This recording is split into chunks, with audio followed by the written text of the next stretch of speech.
Hello, मैं हूँ विनयकार गुप्ता। आप सभी का स्वागत है हमारे YouTube channel point to be noted में। अगर वीडियो आपको अच्छी लगे तो लाइक करिए, शेयर करिए। अगर आप चैनल पर नए हैं तो चैनल को सब्सक्राइब करें। वीडियो का अगला नोटिफिकेशन प्राप्त करने के लिए बेल आइकन को ज़रूर दबाएं। वीडियो को पूरा एंड तक देखें। इसके पहले लेक्चर में हम लोगों ने प्राचीन हिंदी, मध्यकालीन हिंदी, फिर आधुनिक हिंदी के बारे में चर्चा किया था। हमने आधुनिक हिंदी के अंतर्गत जो भारतीय हिंदी युग, द्विवेदी युग, छायावाद युग, प्रयोगवाद युग, ये सब आते हैं, उनकी चर्चा हम नहीं किए हैं। इसलिए कि जब हम हिंदी साहित्य पर आएंगे तब वहाँ हम इसकी चर्चा करेंगे। उससे पहले हम हिंदी भाषा से संबंधित जो महत्वपूर्ण तत्व हैं उस पर हम चर्चा कर लेते हैं। तो चलिए शुरू करते हैं। हिंदी भाषा के प्रचार प्रसार से संबंधित मुख्य जो महत्वपूर्ण तथ्य है उस पर हम चर्चा करते हैं। पहला है ब्रह्म समाज। तो ब्रह्म समाज की स्थापना जो है वो राजा राम मोहन राय ने 1828 ईस्वी में की थी। उन्होंने क्या कहा था कि इस समग्र देश की एकता के लिए हिंदी अनिवार्य है। तो उन्होंने कहा था कि अगर देश की एकता को बनाए रखना है तो हिंदी जो है अनिवार्य कर देनी चाहिए। तो इस प्रकार इन्होंने हिंदी भाषा के प्रचार प्रसार में अपना योगदान दिया। अगले हैं आर्य समाज। आर्य समाज की स्थापना जो है दयानंद सरस्वती ने की थी। कब की थी? 1875 ईस्वी में। ये सन याद करिएगा, याद रखे रहिएगा, क्योंकि ये एग्ज़ाम में आ सकता है। तो इसलिए यहाँ हमने ये रख दिया है कि आर्य समाज की स्थापना कब हुई थी और किसने की थी। तो आर्य समाज की स्थापना जो है दयानंद सरस्वती ने 1875 ईस्वी में की थी। तो इन्होंने क्या कहा था कि हिंदी के द्वारा सारे भारत को एक सूत्र में पिरोया जा सकता है, इन्होंने कहा था। जबकि वे क्या थे? गुजराती भाषी थे। वो गुजरात शहर से बिलोंग करते थे, वो गुजराती बोलते थे। इसके बावजूद उन्होंने कहा कि सारे भारत को एक सूत्र में तभी पिरोया जा सकता है जब हिंदी को माध्यम बनाया जाए।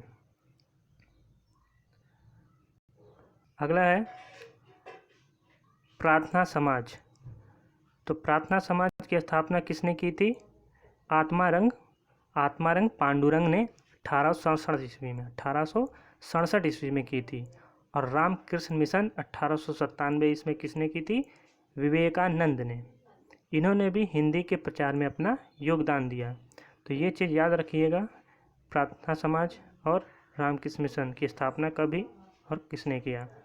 अगला है 1917 ईस्वी में लोकमान्य बाल गंगाधर तिलक ने कहा, यद्यपि मैं उन लोगों में से हूँ जो चाहते हैं और उनका विचार है कि हिंदी ही भारत की राष्ट्रभाषा हो सकती है।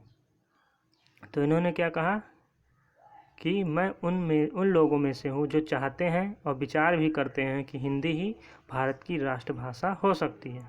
और इन्होंने एक चीज़ और कहा, इन्होंने भारतवासियों से आग्रह किया कि वे हिंदी सीखें। किसने? लोकमान्य बाल गंगाधर तिलक ने। महात्मा गांधी जी ने क्या कहा? इन्होंने कहा कि राष्ट्रभाषा के बिना राष्ट्र गूंगा है। किसने कहा? महात्मा गांधी ने। राष्ट्रभाषा के बिना राष्ट्र गूंगा है। किसने कहा? महात्मा गांधी ने। वर्ष 1918 ईस्वी में हिंदी साहित्य सम्मेलन कहाँ हुआ था? इंदौर अधिवेशन में। तो हिंदी साहित्य सम्मेलन जो 1918 ईस्वी में हुआ था वो इंदौर सम्मेलन में हुआ था। उसके सभापति पद पर कौन थे? महात्मा गांधी थे। तो सभापति के पद पर रहते हुए उन्होंने भाषण दिया।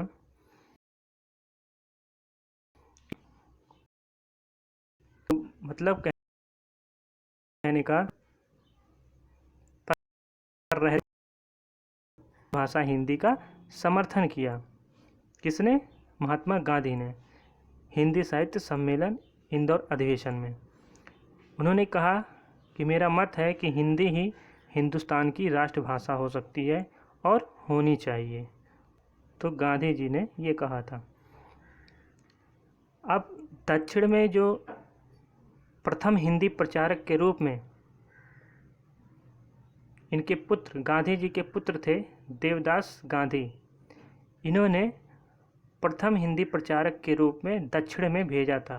कहाँ भेजा था? मद्रास में।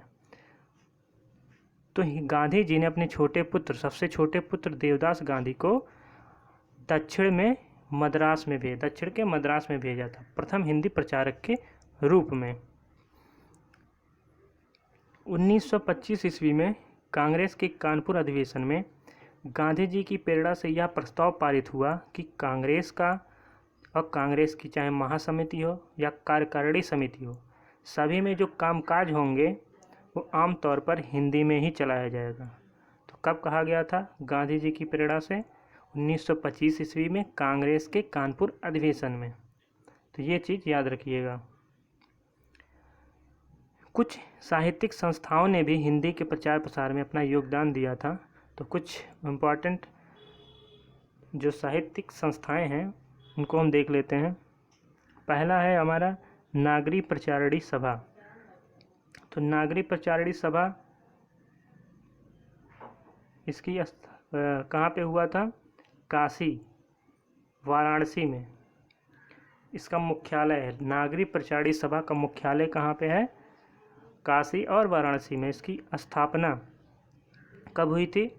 1893 ईस्वी में। इसके संस्थापक 3 लोग थे। एक थे श्याम सुंदर दास, यहाँ पे श्यामा लिखा है, श्याम रहेगा, श्याम सुंदर दास, राम नारायण मिश्र, और यहाँ पे मित्र लिखा है, मिश्र होगा, और वह शिव कुमार सिंह। तो ये 3 लोग थे नागरिक प्रचारिणी सभा के संस्थापक। दूसरा है हमारा हिंदी साहित्य सम्मेलन। तो हिंदी साहित्य सम्मेलन का मुख्यालय कहाँ है? प्रयाग में। हिंदी साहित्य सम्मेलन का मुख्यालय प्रयाग में है। इसकी स्थापना 1910 ईस्वी में हुई थी। इसके प्रथम सभापति कौन थे? मदन मोहन मालवीय। तो हिंदी साहित्य सम्मेलन का मुख्यालय प्रयाग में है। 1910 में इसकी स्थापना हुई थी।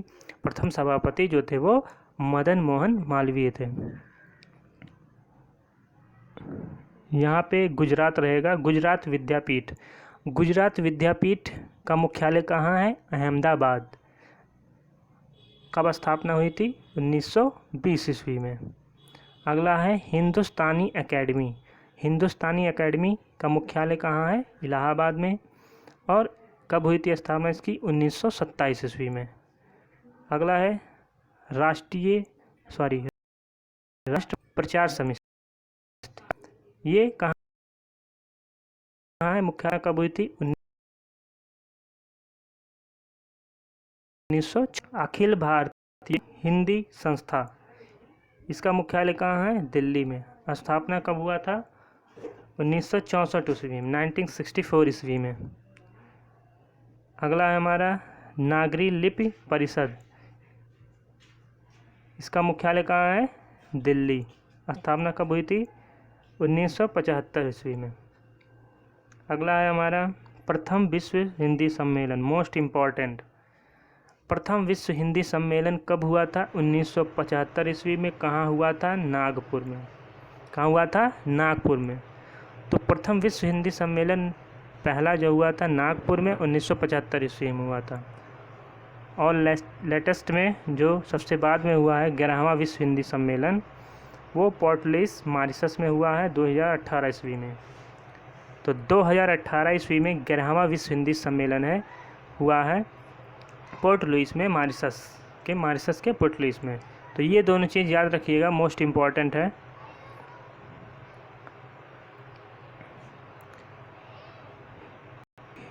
अगला है हिंदी को 14 सितंबर 1949 ईस्वी को संवैधानिक रूप से राजभाषा घोषित किया गया। कब? 14 सितंबर 1949 ईस्वी को हिंदी को संवैधानिक रूप से राजभाषा घोषित किया गया। तभी से प्रत्येक वर्ष जो है 14 सितंबर को हिंदी दिवस के रूप में मनाया जाता है।